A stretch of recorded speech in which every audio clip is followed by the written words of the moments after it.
गिल्लू, एक नन्हा दोस्त। एक सुबह मीरा ने अपने बरामदे में देखा कि एक गमले और दीवार की संधि में एक छोटा सा जीव पड़ा है। पास ही दो कौवे उस पर चोंच मारने की कोशिश कर रहे थे।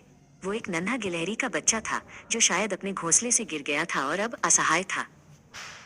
मीरा ने उसे बड़ी कोमलता से उठाया और अपने कमरे में ले आई। उसने रुई से उसका खून पोंछा और उसे पेंसिल की नोक से दूध पिलाने की कोशिश की। कई घंटों की मेहनत के बाद उस नन्हे जीव के मुंह में पानी की एक बूंद टपकाई जा सकी। धीरे धीरे वो नन्हा जीव स्वस्थ होने लगा। उसके शरीर पर घने रोए आ गए और उसकी आंखें कांच की नीली गोलियों की तरह चमकने लगी। मीरा ने उसका नाम गिल्लू रखा। अब वो मीरा के कमरे में इधर उधर फुदकने लगा था। गिल्लू बहुत ही चंचल और समझदार था। जब मीरा लिखने बैठती तो उसका ध्यान अपनी ओर खींचने के लिए गिल्लू उसके पैरों के पास आता और फिर तेजी से पर्दे पर चढ़ जाता। वो चाहता था कि मीरा उसे पकड़े और उसके साथ खेले। मीरा ने गिल्लू के लिए एक फूलों की डलिया में रुई बिछाकर उसे खिड़की के पास लटका दिया था। गिल्लू दिन भर खिड़की की जाली से बाहर देखता रहता और अपनी प्रजाति के अन्य साथियों से बातें करता। उसे बाहर की दुनिया बहुत पसंद थी। एक बार मीरा का एक्सीडेंट हो गया और उसे कुछ दिनों के लिए अस्पताल में रहना पड़ा। जब वो घर लौटी तो उसने देखा कि गिल्लू ने अपना प्रिय भोजन काजू भी नहीं खाया था।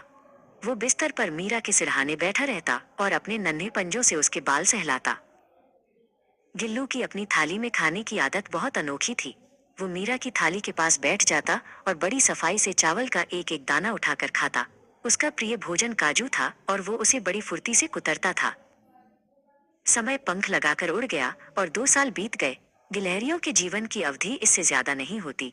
गिल्लू अब थकने लगा था। उसने दिन भर कुछ नहीं खाया और न ही वो बाहर गया।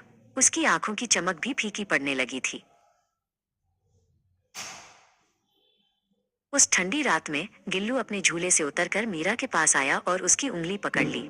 वो अपनी ठंडी होती पकड़ से मीरा को सहारा दे रहा था।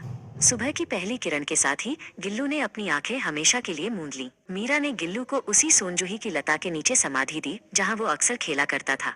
आज भी जब उस लता पर छोटे छोटे पीले फूल खिलते हैं तो मीरा को लगता है कि गिल्लू एक नन्हे फूल के रूप में उसे देखकर मुस्कुरा रहा है।